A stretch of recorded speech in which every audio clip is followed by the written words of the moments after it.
ቅንዕና ጥቕሙ መጀመርታ ንርእስና እዩ። ብዝፈረድኩምዎ ፍርዲ ክፍረደኩም እዩ። ብዝሰፈርኩምዎ መስፈርቲ እውን ክስፈረኩም እዩ። ሰላም ተኸታተልቲ ሓየት ሸው ከመይ ትኾኑ? ኣነ ሰላም እግዚኣብሔር መስገን። ከምቲ ኣነ ሰላም ዘለኽዎ ሰላም ክትኮኑ ናይ ወትሪ ትምኒተይ እዩ። እምበኣርከስ ሎማዓንቲ ሒዘልኩም ዝመጻኹ ሓፂር ዛንታ ናይ ቅድሚ ዘመናት መሃሪት ዛንታ ሒዘልኩም መጽአ። እስካብ መወዳእታ ቪድዮ ምሳይ ክትጸንሑ ብኽብሪ ይዕደ።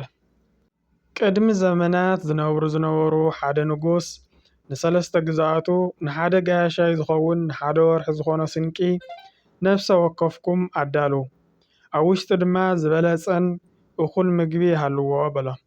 በዚ ድማ እቲ ቀዳማይ ናይ ንጉስ ቃል ብምኽባር ኣብ ውሽጢ እቲ ዘዳለዎ ኸራጢት ንንጉስ ዝኸውን ስንቂ ዝበለጸ ትሕዝቶ ኣብዚሑ ኣብ ውሽጢ እታ ኸራጢት ነቲ ጋያሻይ ይኣዳለወ።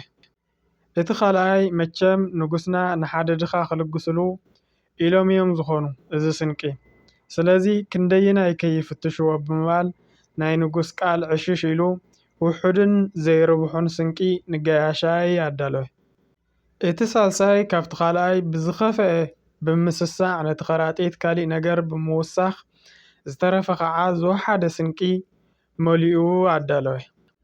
መሬት ምስ ወግሐ ሰለስቲኦም ናብ ቅድሚ ንጉስ ምስ ቀረቡ ንጉስ ከምዚ በለ፣ ንሓደ ወርሒ ንሓደ ጋያሻይ ዝኸውን ኣዳልው ዝበልኩም ስንቂ ክትቋጽሩ ኣዚዘኩም ነይረ።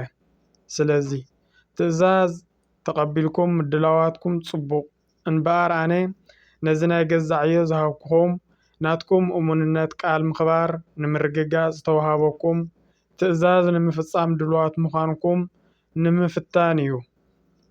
ስለዚ ሰለስቲኹም ናብ ቤት ማእሰርቲ ክትከዲኡኹም ንሓደ ወርሒ ድማ ነቲ ዘዳለኹሞ ናይ ገዛእ ርእስኹም ስንቂ ክትምገቡ ኢኹም ብምባል ትእዛዝ ኣመሓላለፈ። ሰለስቲኦም ድማ ናብ ማንም ሰብ ክረኾም ዘይኽእል ቤት ማእሰርቲ ተለኣኹ። እቲ ቀዳማይ ንሓደ ወርሒ ኢሉ ብዘዳለዎ ስንቂ ብዘይምንም ጸገም ነታ ወርሒ ኣሕለፈ። እቲ ኻልኣይ ሕፅረት ምግቢ ስለ ዘጋጠሞ ብኽንደይ ሽግር ነታ ወርሒ ኣኸላ። እቲ ሳልሳይ ግን ክልተ ሰሙን እኳ ክሰግር ኣይከኣለን፣ ኣፍታ ዘለዋ ኸዓ ዓረፈ። ቅንዕና ጥቕሙ መጀመርታ ንርእስና እዩ።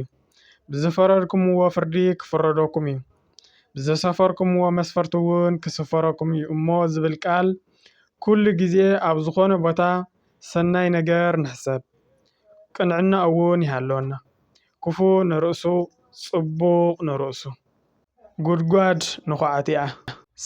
ሰላም ተኸታተልቲ ሓየት ሸው እምበኣርከስ ናይ ሎማዓንቲ ትሕዝቶና ነዚ ይመስል ነይሩ። ሓፂር ዛንታ ናይ ቅድሚ ዘመናት ናይ ሓደ ንጉስ ኣቦ ምስ ሰለስተ ጉዛኣት ተላኣኽቲ መሃሪት ዛንታ ዝበልክዋ ናባኹም ኣቕሪበያ ኣለኹ።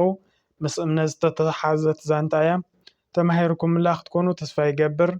ንምድላዋትና ደሞ ላይክ፣ ሸር፣ ሳብስክራይብ ብምግባር ቤተሰብ ቻነል ኩኑ። ከምዚኦም መሃርትን መዘናግዕትን ዝኾኑ ቪድዮታት ነዋኹም ዘቕርበሉ ቻነል እዩ። ንትትህቡኒ ምትብባዕኹም ደገፍኩም ሃናፃይ ዝኾነ ርእይቶኹም ብጣዕሚ እየ ዘመስግን። ላይክ፣ ሸር፣ ሳብስክራይብ ብምግባር ጀምሩ። ይቐኒለይ።